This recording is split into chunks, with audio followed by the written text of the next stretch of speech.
काय हो, घरात जर कधी काही भाजीला नसलं ना आणि घरात जर मूग असले ना तर अशी जबरदस्त लागणारी भाजी बनवायची ना. त्यासाठी काय करायचं माहिती का, मूग घ्यायची, आपल्याला जेवढी भाजी बनवायची तेवढी पॅन किंवा तवा ठेवून ना त्याला मस्त खरपूस कलर येऊसते ना भाजून घ्यायचं.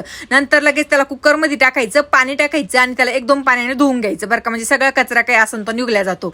नंतर पाणी टाकायचं, मीठ टाकायचं आणि आता याला ना 3 ते 4 शिट्ट्या देऊन घ्यायच्या बरं का. आपला असा जबरदस्त मूग शिजून निघतो ना याच्यामध्ये. नंतर थोडंसं असं दाबून घ्यायचं चम्मचनी, म्हणजे आबडधोबड फुटला जातो बरं का मूग. तसंच करून घ्यायचा. नंतर लगेच कढई ठेवायची गॅसवर, तेल टाकायचं आणि तेलामध्ये लगेच टाकायची मोहरी, जिरे टाकायचे. त्याच्यानंतर त्याच्यामध्ये टाकायचा लसूण असा कापून टाकायचा, हिरवी मिरची टाकायची थोडीशी आणि त्याला थोडंसं असं मिक्स करून घ्यायचं. लगेच त्याच्यामध्ये कढीपत्ता टाकायचा, थोडंसं सुकं खोबरं घ्यायचं किसून किंवा कुटून, ते द्यायचं त्याच्यामध्ये टाकून मिक्स करून घ्यायचं. आणि त्याच्यानंतर आहे ना त्याच्यात आपल्याला टमाटर टाकायचं, कोथिंबीर टाकायची, मिक्स करायचं आणि थोडीशी हळद टाकायची, जास्त नाही. मीठ टाकायचं चवीपुरतं.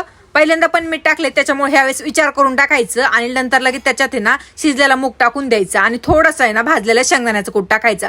नाही टाकलं तरी चालतोय तुमच्या आवडीप्रमाणे. नंतर याच्यात पाणी टाकायचं आणि आता याला ना 7-8 मिनिटं मस्तपैकी मीडियम गॅसवर आहे ना उकळून द्यायचं बरं का. नंतर गॅस बंद करायचा आणि लगेच गरम गरम प्लेटमध्ये वाढून घ्यायचं खायला. आता तुम्ही याला कशा पण बरोबर खाऊ शकता, चपाती बरोबर, भाकरी बरोबर किंवा भाता बरोबर, तिन्ही पण बरोबर एक नंबरच लागणार. तर तुम्ही अशा पद्धतीने ही मुगाची भाजी बनवून बघा आणि मला कमेंट करून नक्की सांगा की आम्ही बनवली म्हणून.